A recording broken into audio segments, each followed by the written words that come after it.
throughout this mask, you're gonna need either a cardboard mask, which I cannot find, or I'm using a mannequin head, and I'm gonna do paper mache and create my mask. So first, I'm taking a sheet of foil and I'm gonna fold this in half, and this is basically gonna make it a little thicker and sturdier. And then I'm just gonna place it over my mannequin head, and this is gonna give me the face shape template kind of thing.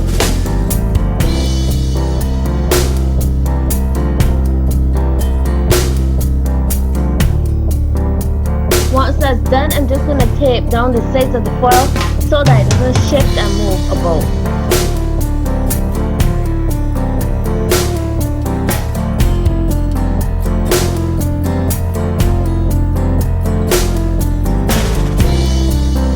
Basically taking a marker and I'm drawing out the shape of the mask, how I want it to look.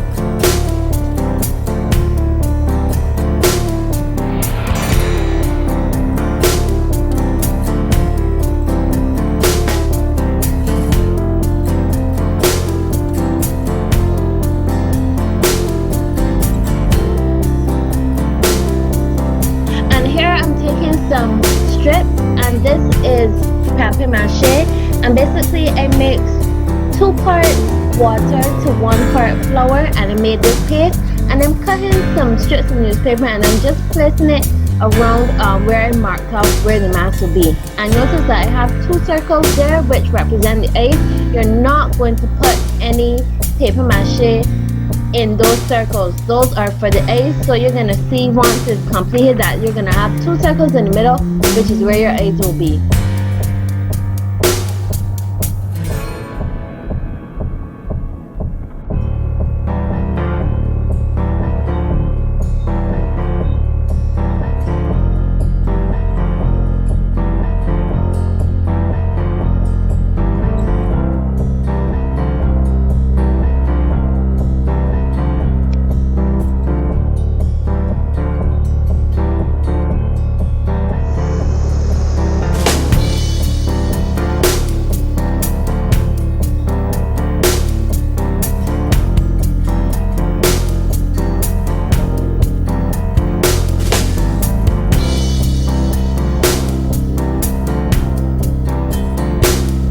And for the last layer, what I'm using is just plain white newspaper. You want to create a plain base on which you're going to then put your foundation or concealer, whatever makeup you want to use.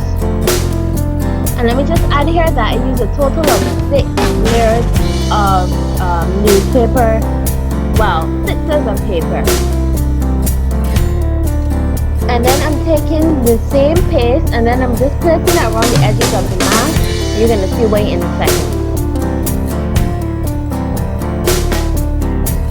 So I cut some strips of toilet paper. You can use tissue paper, and then placing about half of it on the edge of the mask, and then half of it is going to be hanging off.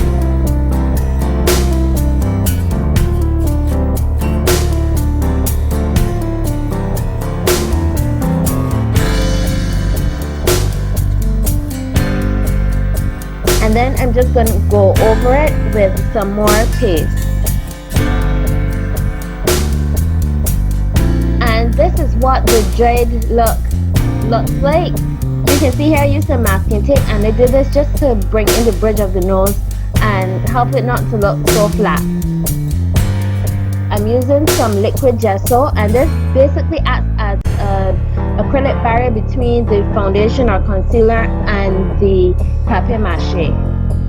So I'm painting that on, and a good thing about this is that it also is white, so it's going to make an even whiter base, which is going to be great for the foundation and our concealer.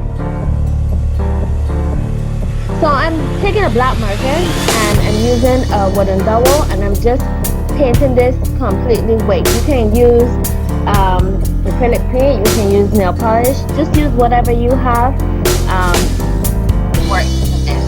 So I'm taking the glue gun, and at the right hand side, right corner, I'm placing some hot glue, and then I'm going to stick down the wooden dowel. So I'm taking some concealer, and I'm going to use a color that's 1 shade darker and then a few shades darker. And I'm doing this because I found that using a white base, you're gonna have to go a little darker if you want it to match your skin tone. So I'm using a sponge and I'm just applying that, stippling it onto the mask. So I'm taking a black eyeliner and then I'm just creating some eyebrows.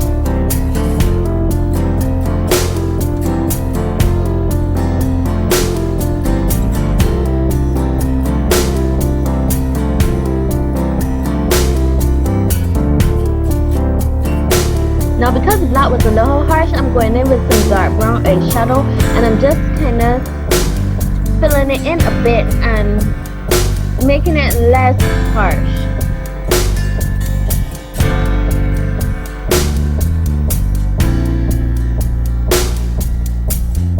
So of course you know that you gotta clean up those eyebrows, so I'm going in with some concealer and I'm just fixing up the eyebrows and making the arch how I want it to be. So I'm going with a liquid lipstick and I'm actually going to use about 3 shades just to create a more realistic effect of blood splatters.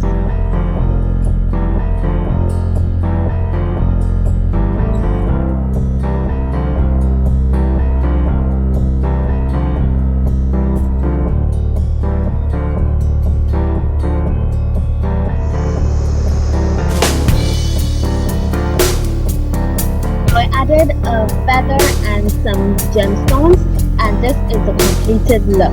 Make sure that you stay tuned to part 2 to see how I did my face to match this mask.